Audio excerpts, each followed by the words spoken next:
বারযাখ, যেটা কবরের জগৎ।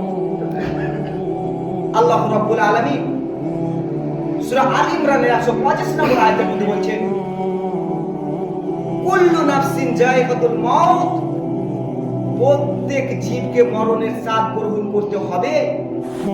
আপনি মানেন কিংবা না মানেন, আপনি সেটা বিশ্বাস করেন কিংবা না করেন, কিন্তু সত্য হচ্ছে এটা, আপনার যেই জায়গায়, যেখানে, যে অবস্থায় আপনার মরণ রয়েছে, সেই জায়গায়, সেই অবস্থায় আপনার সেইখানেই সেভাবে মরণ হবে। এটাই সত্য। এই কবরের আযাবের ব্যাপারে আল্লাহ রাসূল সাল্লাল্লাহু আলাইহি সাল্লাম হাদিসের মধ্যে বিস্তারিত আলোচনা করেছেন। এবং আল্লাহ রাব্বুল আলামিন বলেন, ওয়া মিন ওয়ারাইহিম বারযাখুন ইলা ইয়াউমি ইউবআসুন। আল্লাহ রাব্বুল আলামিন বলছেন যে কোন ব্যক্তির মৃত্যু বরণ করা থেকে নিয়ে সেই কিয়ামতের মাঠে ওঠা পর্যন্ত এ মাঝের যে সময়টা রয়েছে, এই সময়টা হচ্ছে আলামে বারযাখ, অর্থাৎ কবরের জগৎ। তো এই আয়াতটার আমরা স্পষ্টভাবে প্রমাণ পেলাম যে আমাদেরকে কবরে যেতে হবে, আমাদেরকে এই দুনিয়ার পরে যে স্তরটা রয়েছে সেটা হচ্ছে আলামে বারযাখ, অর্থাৎ কবরের জগৎ। যে ব্যক্তির যেখানে কবর রয়েছে, আল্লাহ রাসূল সাল্লাল্লাহু আলাইহি সাল্লাম বলেন, সেই ব্যক্তিকে সেই কবর ডেকে বলে, আনা বাইতুদ দুদ, আমি পোকামাকড়ের ঘর। কবর নিজেই ডেকে বলছে, হে আল্লাহর বান্দা, তুমি কি করো দুনিয়ার মধ্যে, তুমি কি আমল নিয়ে কবরে আসছো?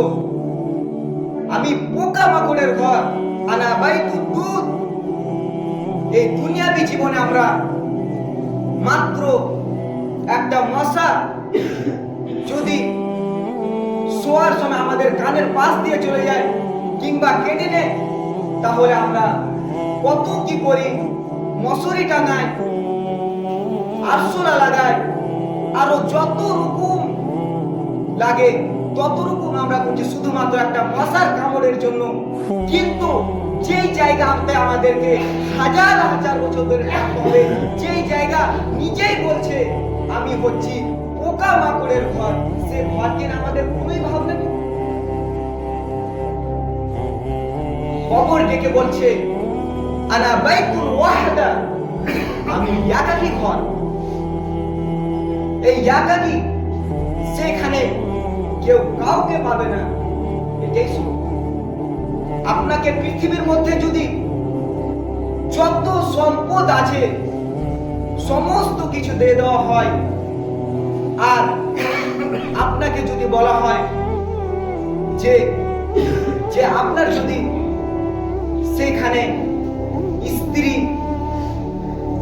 স্ত্রী, মা, বাপ, ছেলে, মেয়ে, আপনার যদি এগুলো না থাকে, তাহলে এই দুনিয়া তুচ্ছ মনে হবে। তাই এই একাকীটা হচ্ছে বড় একটা যন্ত্রণা। কারণ এই দুনিয়ার যদি সমস্ত সম্পদ দিয়ে দেওয়া হয়, কিন্তু আপনার কাছে যদি আপনার আপন কেউ না থাকে, আপনার যদি বাবা, মা, ছেলে, মেয়ে, আপনার যদি এগুলো না থাকে, খোদার কসম বলছি, আপনাকে সেখানেও আপনার কিছুই ভালো লাগবে না। এই দুনিয়াবী সম্পদ কিছুক্ষণের জন্যই আল্লাহ রাব্বুল আলামিন আমাদেরকে এগুলো দিয়েছেন শুধুমাত্র তার পরীক্ষা করার জন্য।